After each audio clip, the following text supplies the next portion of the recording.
Hoy, en USA de Verdad, bibliotecas de semillas, proyecto para salvar alimentos, la realidad de los desamparados en California, guerra civil en Estados Unidos, la más sangrienta en la historia de este país.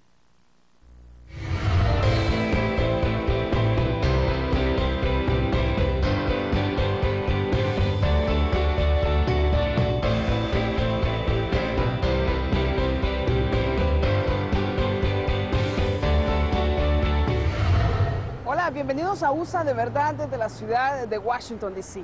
Un programa dedicado a explorar la realidad estadounidense desde varias perspectivas políticas y sociales. En California ha surgido un proyecto para salvar los alimentos, y esto con la creación de bibliotecas de semillas. Estas ayudan a preservar las plantas y su diversidad genética, lo cual podría ser la clave para el futuro. Veamos. Un gran número de comunidades locales norteamericanas han tomado la decisión de unirse para salvar el futuro de sus alimentos a través de las llamadas bibliotecas de semillas. Esto es parte de lo que hacemos. Por fuera, esta biblioteca es muy parecida a cualquier otra biblioteca en Estados Unidos. La idea es que las personas puedan venir a este lugar a pedir semillas prestadas, sembrarlas, y una vez que esa planta crezca y dé semillas, entonces quien las pidió prestadas debe recolectar y devolverlas a la biblioteca. Las granjas norteamericanas son muy reconocidas por los incontables acres de tierra sembrados con trigo y maíz. Estas mismas semillas han sido usadas durante mucho tiempo. Sin embargo, tenemos algunos inconvenientes con los monocultivos, y es por esto que resulta muy importante contar con una diversidad de semillas almacenadas, ya que puede ocurrir que de pronto el monocultivo no sea tan productivo o sea afectado porque es genéticamente idéntico. Los expertos están de acuerdo en que preservar las semillas es de suma importancia para el futuro, para la diversidad genética y la salud del pueblo. En algún momento podría ocurrir algo, como por ejemplo la aparición de un nuevo patógeno en nuestros grandes campos de monocultivo y causar el caos. Es por esto que resulta importante contar con cosechas salvajes parecidas o incluso otros tipos de cosechas que estén estrechamente relacionadas con los anteriores. Así podríamos examinar todo su potencial genético. Los compañeros de la Biblioteca de Semilla Richmond quieren ser parte de la solución. Estamos muy preocupados por la pérdida de la diversidad de las semillas que experimentamos durante las últimas décadas en todo el mundo. Es realmente importante que las comunidades sean autosuficientes. Queremos que las personas siembren sus propios alimentos. En los últimos 3 años, más de 500 personas se han registrado para participar en el programa de Richmond Grows y su biblioteca de préstamo de semillas. Richmond Grows no solo se encarga de guardar semillas y prestarlas, sino que también contribuye a que los californianos aprendan cómo cultivar las semillas para convertirlas en plantas y flores. También enseñan a muchos norteamericanos cómo cultivar sus propios alimentos y a proteger docenas de variedades de planta que solo crecen en áreas pequeñas. Priscilla Hoff, para Telesur, California. Debido a la recesión económica que atraviesa el país, uno de los sectores que más se ha visto afectado es el de la construcción de viviendas. Ahora los proyectos habitacionales en el estado de Colorado tienen una característica: son hogares más reducidos en su espacio físico. Veamos. Este tipo de construcción es muy distinta al de las casas tradicionales norteamericanas. Esta casa construida en la zona de Colorado, Rockies, tiene solo 11 metros cuadrados de área habitable. Quería asegurarme de poder tener un sofá en lugar de sillas, así que me aseguré de tener suficiente espacio para eso. Christopher Smith diseñó y construyó esta casa pequeña.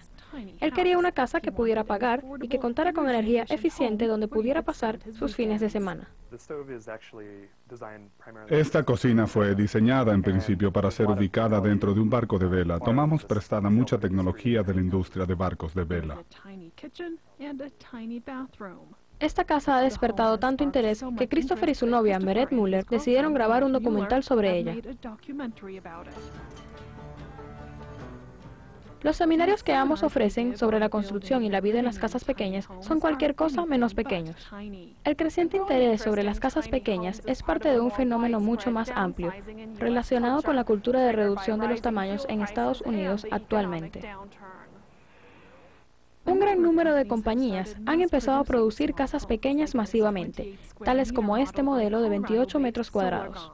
El modelo de estas casas está inspirado en varios diseños de elementos indígenas y nativos norteamericanos. Es por eso que la luz del cielo entra siempre por el centro. Este diseño sensible a la luz solar se puede maximizar durante el invierno y minimizar durante el verano. La casa viene en un kit y se entrega a través de un camión. Un personal experto puede tardar unas 4 horas y media en levantar una de estas casas. Estas casas pequeñas, elaboradas en una fábrica o a mano, muestran que es posible vivir con menos. Esta es una lección que puede ser muy valiosa en un planeta cuya población sigue en aumento. Mary McCarthy para Telesur en Denver, Colorado. Es momento de una pausa para regresar. La verdadera situación de la gente desamparada en San Francisco. Ya volvemos con más de USA de Verdad.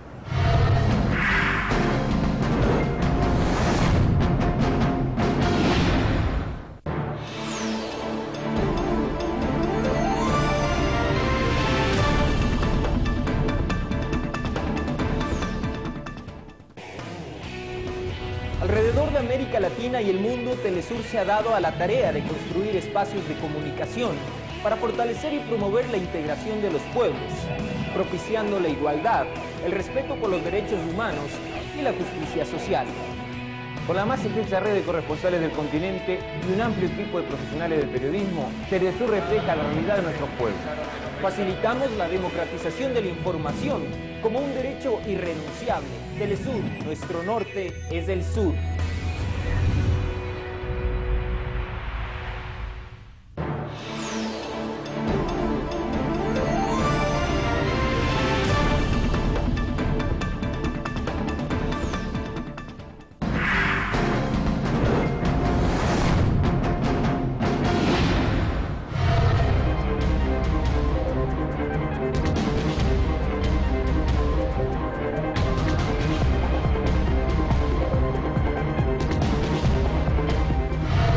Gracias por continuar con nosotros. Ahora les dejo con el periodista Reinaldo Taladriz desde La Habana con su análisis a fondo. Adelante, Reinaldo. Muchas gracias, Aurora, y un saludo a todos los televidentes de Telesur. En Estados Unidos se habla mucho del ciclo político. ¿A qué se refiere esta frase?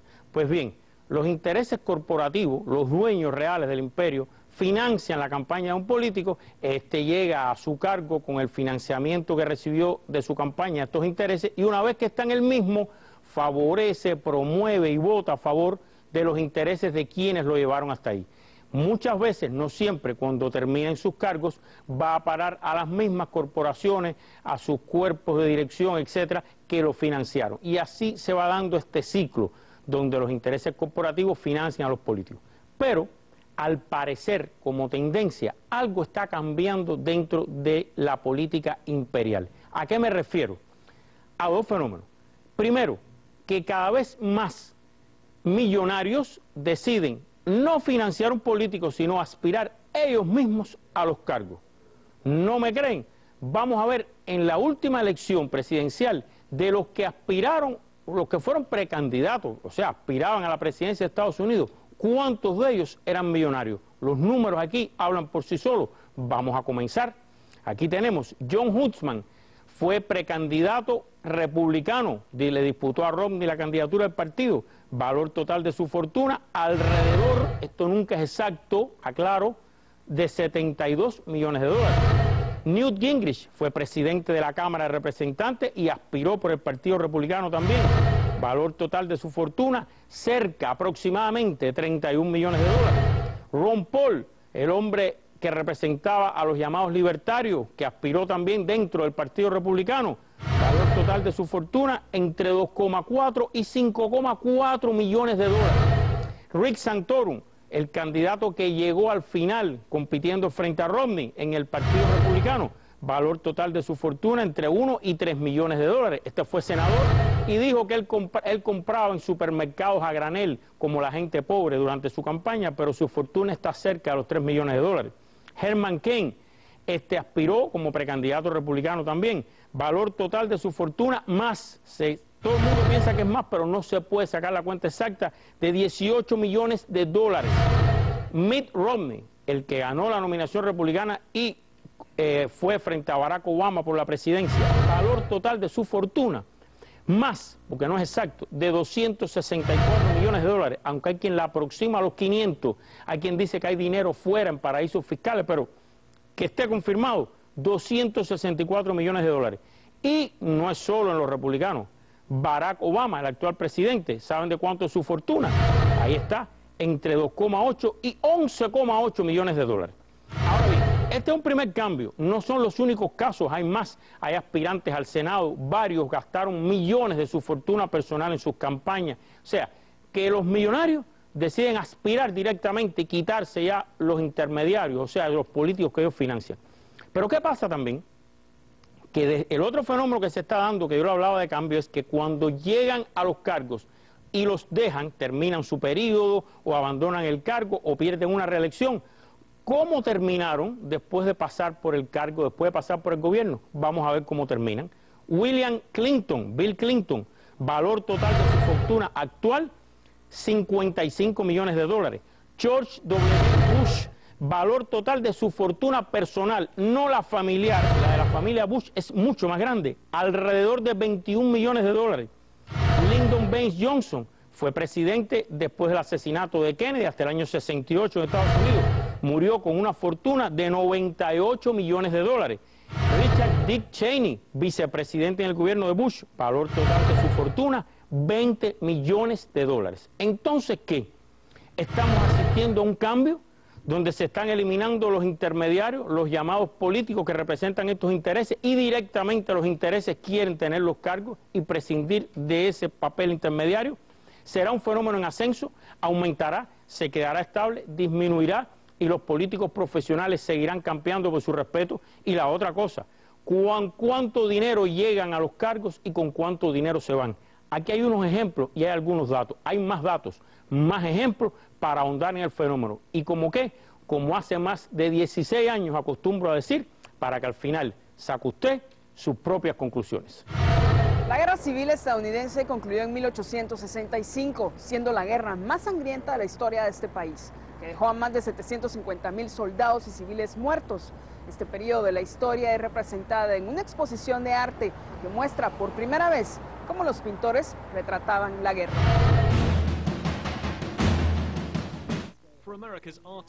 Esta exhibición es sobre la guerra civil. Para los artistas norteamericanos, la guerra civil fue un tema difícil sobre el cual pintar, y muchos optaron por alejarse tímidamente de las realidades de la guerra.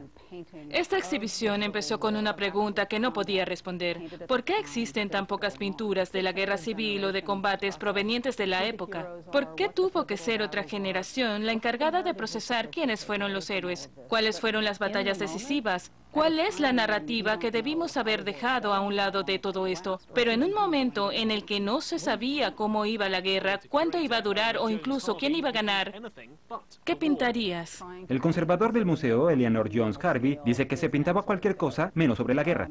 Tratar de pintar sobre la guerra civil a gran escala es un error absoluto.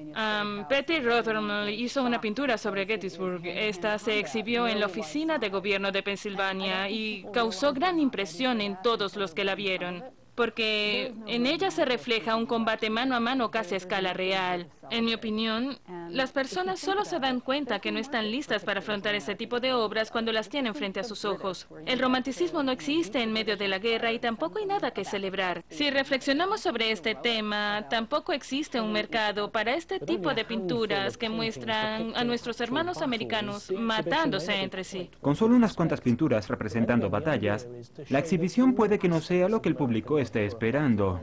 Pero una vez más, la idea es mostrar que la guerra civil afectó todos los aspectos de la vida de los estadounidenses, incluso la forma en que los pintores miraban el mundo que les rodeaba. No es posible leer 5 oraciones del siglo XIX sin cruzarse con el mundo tal como lo conocemos, desconociéndose. La ceniza volcánica representa el humo del cañón. El autor le llama la guerra rodante que bloquea el paso de la luz. La luz roja que cae sobre todo el área definitivamente representa el derramamiento de sangre en el campo de batalla. El otro tópico que está muy presente es el tema del color. La guerra civil fue la primera ocasión en que un gran número de soldados se mezclaron con los negros esclavos. ¿En qué punto de la escala del color de la piel, desde muy oscuro hasta muy claro, dejabas de convertirte en una persona para convertirte en una propiedad? Este es un tema que se discute con mucha pasión en Estados Unidos y está relacionado con la idea que una gota de sangre negra te convierte en un esclavo. Esta niña puede pasar por blanca porque vive con su papá, pero no puede hacerlo porque es una esclava doméstica. Este es un cuadro que aborda un tema que nosotros en el siglo XXI conocemos como derechos humanos básicos. La prensa que apoya al sur ama este cuadro porque las personas se ven felices, saludables, bien vestidos. La esclavitud posiblemente no era tan mala. Por otra parte, la prensa del norte pro-Lincoln se enfoca en los techos podridos que yacen sobre sus cabezas y afirman que esto es algo simbólico, ya que lo podrido representa el núcleo de la institución de lo podrido. Y si es necesario ir a la guerra para ponerle fin a esta situación, entonces hay que hacerlo. Tras 4 años de una guerra sangrienta, los estados del norte resultaron victoriosos y se abolió la esclavitud. Pero al artista le dejó más preguntas que respuestas.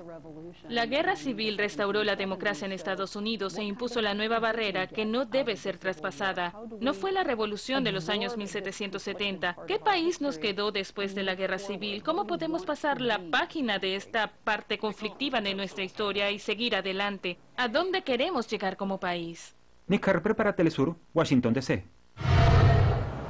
Y así hemos llegado al final del programa. Les invito a que nos envíen sus comentarios y sugerencias a nuestro correo electrónico usadeverdad@telesurtv.net y que nos visiten en nuestra página principal www.telesurtv.net. Mi nombre es Aurora Samperio y los espero hasta una próxima entrega.